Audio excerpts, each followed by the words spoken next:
Coach, très satisfait avec cette qualification ce soir? Oui, on est très satisfait, d'autant plus qu'en championnat, on n'est pas au beau fixe.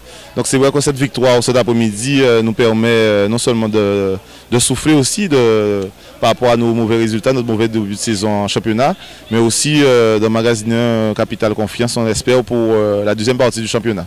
Alors, on revient à ce match de cet après-midi. Nous avons vu que vous avez un très bel effectif, de très bons joueurs, très bonne avancante qui marque le premier but. Donc, il y a du travail à l'entraînement, ça paie. Oui, il y a du travail qui est fait à l'entraînement. Les joueurs sont toujours présents et c'est ça qui nous motive aussi, nous le staff. C'est que depuis le début de la saison, depuis la reprise le 27 juillet, nous sommes toujours à une moyenne de 18-20 joueurs à l'entraînement malgré les mauvais résultats.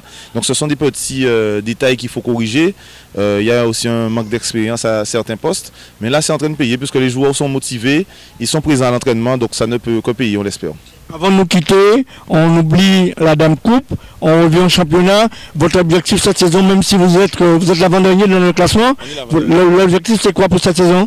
Ben là, on va dire que l'objectif c'est le maintien, hein, d'accord. Donc déjà de gagner le maximum de matchs pour qu'on puisse souffler, parce qu'on sait qu'on n'est pas à notre place par rapport aux différentes prestations qu'on a faites, puisque nous avons souvent essuyé des défaites d'un but d'écart, hormis celle de Bananier qu'on oublie.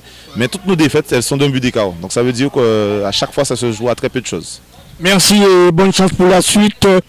S'il fallait retenir quelque chose cet après-midi ici au Gosier, c'est que le Racing a fait le travail.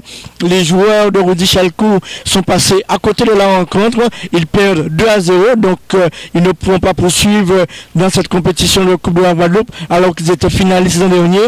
Mais que voulez-vous, c'est le football qui le veut aussi.